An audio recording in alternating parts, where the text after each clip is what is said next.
So hello there, welcome to Damien's Trains and Travels, and welcome to the video. And in this video I'm going to be showing you some more magazines of mine from the Thomas Tank Engine collection.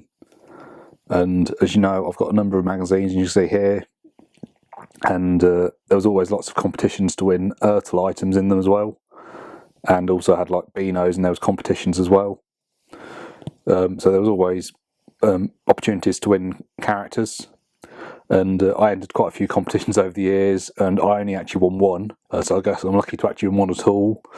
I won the model of George, as I mentioned in another video, and George Steamroller, I guess, was one of my favourite characters. Again, he didn't appear much in the TV series, but he did appear a number of times in the magazine stories, and the magazines I always felt were a little bit different to the TV series, sort of like a separate thing.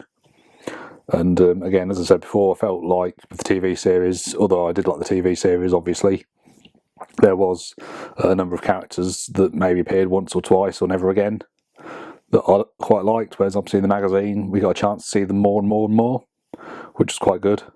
And then also in the magazine stories you had some characters that were only introduced in the magazines and only seen in the magazines as well. So it was like, in my opinion, it was like a separate thing. So like I said, you got to see a number of different characters that didn't appear in the TV series or the Railway series, but then also you had a number of characters that appeared in the TV series, didn't appear much, that appeared in more leading role in the magazines as well, which was always, I found very interesting to see when looking through the magazines, and I always like the illustrations as well.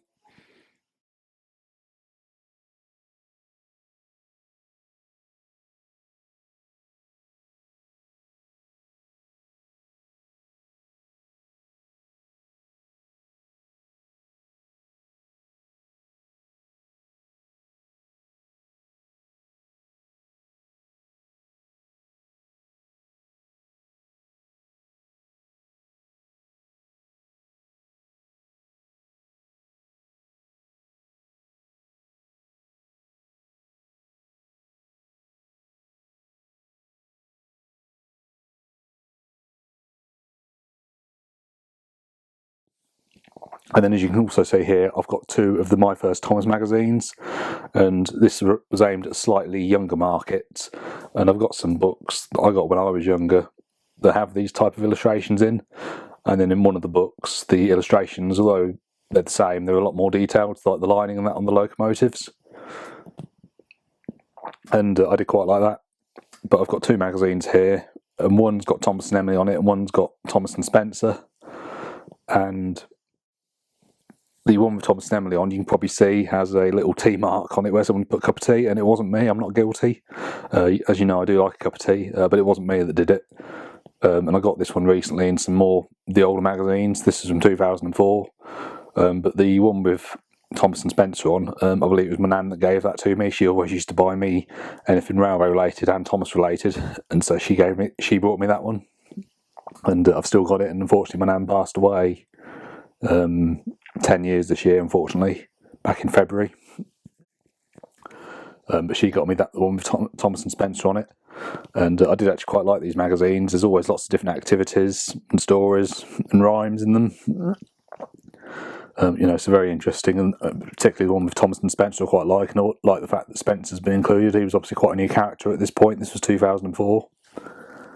And the story inside looks very similar to Gordon and Spencer, although Thomas has sort of taken on Gordon's role. I'm glad in the episode that Gordon obviously was alongside Spencer. I thought it made more sense, but it's still a good story. But we did still see Thomas and Spencer alongside each other later on.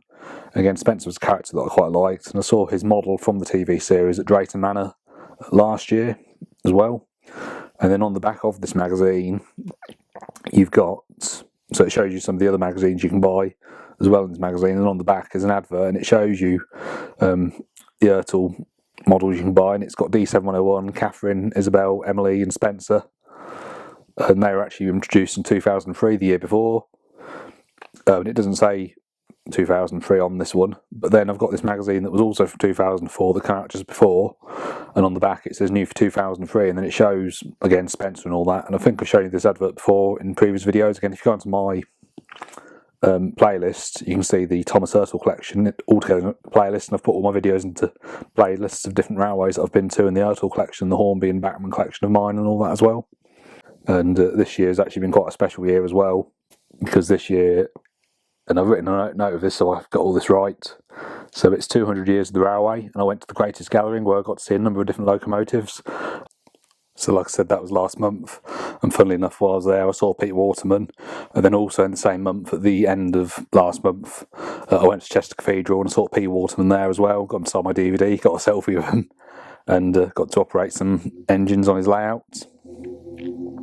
So like I said, it's 200 years of the railway, and then also it's the 80th anniversary of the Railway series, which was the books that Thomas and his friends first appeared in, although Thomas wasn't in the very first book, he was in the second book, which came out in 1946, so that'll be 80 years old next year. But Thomas is still technically 80 years as well since the Railway series, so that was that. And then also this year, it's 15 years since I started my YouTube channel, and then it was only really about 11 years ago, so like 4 years after I started it, that I started doing like more railway related stuff and rail tours and stuff like that, and when the channel started to get more popular, and I never imagined that I'd still be here, you know, making these videos and going out to all the places that I've seen. And also it's quite funny as well this year, because it's been quite special. I mean, we're in September now, and as you know, all the characters in the Railway series and in the TV series, so in Thomas Tank Engine in general, all the characters were based upon real locomotives. And this year I've been able to go to a lot of heritage railways and on the main line and see a number of engines that the characters are all based upon. And it's funny, I've been wanting to see a lot of them for years, but then this year I've managed to see many of them all in one go, more or less. So never say never, I guess, is the old saying. That's what I've always been told. You never know what's around the corner, and it's very true, because I've been extremely lucky this year, as I said.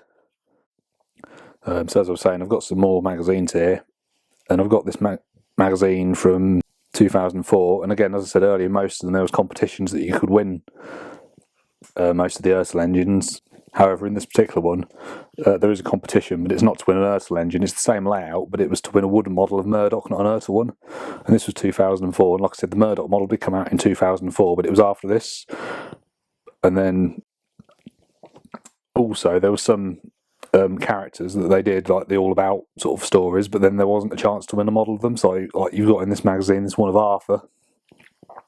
And then you've got this other one, this is 2006, so this was the year after. And there is actually a take-along advert in that one as well, and I do have some of the take-along ones, as you know.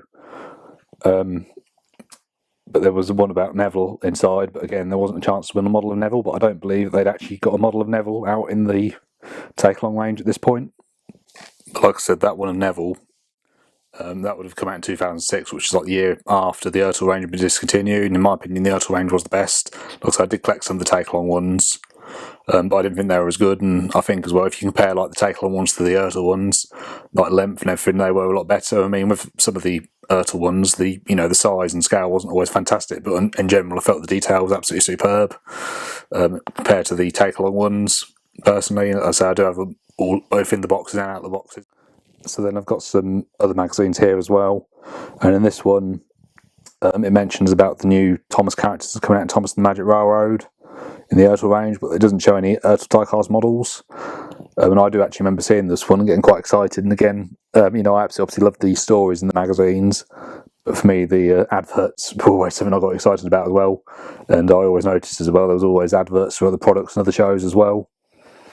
Not just all Thomas ones. I mean, that was obviously sponsorship, how the magazines make their money as well. But then there was competitions to win other stuff as well, not just Thomas stuff in the magazines. But they did obviously advertise a lot of Thomas products as well.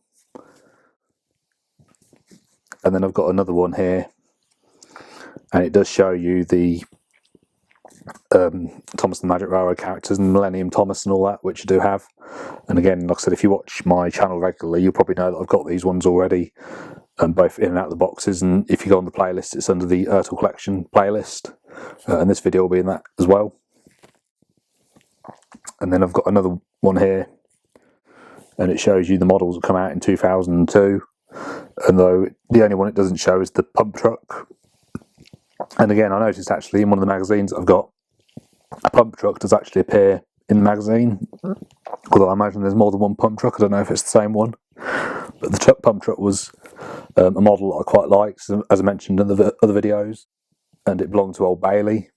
And it was in the episode Horted Henry, but it did appear in a few other episodes in the background as well. But it's not been included here for some reason, but though it's been included in other adverts and that as well. And then I've got another magazine here from 2005, and it was around, I mean, I always thought it was 2004, but I've been told it's sort of like 2004, 2005, that the ERTL range was discontinued. And there's an advert in here, and like some of the models are like 16 and Duke are really cheap, and I've actually got a model of 16, and I imagine maybe, now I'm a bit older, maybe they were just trying to sell him because not many people brought him, but then Duke very rarely appeared, although he did appear in the magazine stories, and 16 was only in the railway series, and I really did like 16, and you know, I couldn't imagine nowadays, you know, 16 being that price. ERTL die and, you know, just die-cast models in general are a lot more expensive. Obviously back then, you know, I'm not going to get all going into the economy and all that, but like wages are obviously a lot different back then, so the prices were probably a lot cheaper back then, but like I said, I certainly couldn't imagine them either way selling them for that price now. I particularly do remember, like, after the ERTL range had been discontinued, you could still buy it in like model shops. I mean, there used to be a lot more model shops around in my area than back then there is now, and you could still actually buy ERTL models still brand new in the box then for about 3 or 4 years after it had been discontinued. But like I said, yeah, the reason I imagine ones like 16 and Duke here were so cheap was because maybe people didn't know who they were, so they weren't buying them, so maybe they reduced them just to sell them. And I noticed with some of the other characters like Thumper and that, as you saw in another one, they've been reduced to quite low prices as well. I mean, I remember as well, like even sort of now really, I noticed that the more sort of, like particularly when ERTL was around doing like the Railway series characters, the ones that didn't appear in the TV series and didn't appear much, there was always sort of lots of really, whereas again the sort of more popular ones were sort of going off the shelves quite quick, from what I recall. And some places were selling it quite cheap and the take-along range was coming in. But like I said before, I think the ERTL range was definitely, in my opinion, the best. I mean, obviously I do buy the Bachmann and Hornby ones now as well. Obviously the Hornby ones have been discontinued, but I still get them, you know, second-hand, some bits that I didn't buy when they were out, and the Bachmann range is still around, and that. But like I said, for me, the ERTL one was always my favourite one, and you know, I think you got good value for money with the ERTL ones at the time. And then in this magazine that I've got here, there was actually a competition to win Emily and Spencer in the wooden range, and they've called Spencer the Silver Bullet Engine. It's weird, I noticed in the magazines, in a few different stories, they refer to him as the Silver Bullet Engine, but in the TV series, from what I recall, he was never referred to as that at all. And like I said, they obviously made different competitions in the magazines as well, for the ERTLs, and there was a drawing page, and if you got your drawing published, you could win an ERTL model or other stuff as well. And like I said, I only managed to win one competition. I won George in one of them, but I never got any of my drawings. I sent my drawings off a few times, but I never got any of them published. And I always kept on checking the magazines to see if I did, and they never got published, unfortunately. But you know, it's just one of them things you try. However, there was a magazine for Bananas in Pyjamas, and in the last ever issue, as you probably remember me mentioning in the magazine, I did actually manage to get my drawing published of Morgan the Bear. And then also, I've had a few magazine appearances. I've been quite lucky. There was this magazine from 2008. There's a boy on the front with a white helmet. That's me. That was actually taken the day before my 15th birthday. So I actually got to appear on the front of a magazine, but that wasn't anything railway related. But I used to do kayaking and that's how I got involved in that when they opened a new boat launch, as you can see here. So I got to appear on the front of that, and then recently. Also, there was a magazine published, and it was about the Greatest Gathering, and I looked to see if I was in the background of any photos in that, and I wasn't. However, there was an article from the Didcot Railway Centre, an event in 2023, so that would have been 2 years ago, and in the background, me and my friend Hayden, whose channel's called Home Movie Person, I've mentioned before in other videos when I've been to galas, we actually both appear in the background. So I have been quite lucky over the years to appear in a few magazines. I say not the Thomas ones, but other ones, and do other things, which I've been glad about. And then also, this year, as you know, I get a lot of my Bachmann and Hornby stuff from a shop called Tousley Thomas, and the owner of that has opened up a new shop in Rushden, and it was opened at the beginning of the month by Richard Audrey, who is the grandson of the Reverend W. Audrey, and obviously the son of Christopher Audrey, who was the Reverend's son. And I got to meet him, got a selfie with him, and got him to sign one of my books as well. So like I said, this year has been full of opportunities. And while we're talking about special events as well, something that's not really railway related, Shaun the Sheep has turned 30 years old this year. And you know, I'm a big Wallace and Gromit fan, and I did actually appear in one of the magazines of that as well. So, like I said, yeah, this year I've done quite a lot of things I've been quite proud of. So here I've got two magazines from 2004, and in them it's the same advert. And in this advert it shows the new characters. So you've got Murdoch, Arthur, Fergus, Jock, Alfie and Jack. And I've noticed they spelt Murdoch's name wrong. They've put a K on the end when it should actually be a H. So they seem to get it right in other magazine stories, but say for some reason they've spelt it wrong here. So I suppose it proves even the experts make mistakes as well. And then there's another competition, another magazine that I've got here, and it gives you the chance to win all the characters that come out in 2003, and Lord Harry's included. And I've noticed again with Lord Harry, some of them models like I've got here have got the new item sticker, and in my mind at this point he sort of wasn't new, but from what I gathered they'd sort of stopped. He came out in the 90s and then they stopped making him, then they brought him back, and then when they brought him back he came out with the new sticker on him. Anyway, thank you very much for watching, and until next time, goodbye.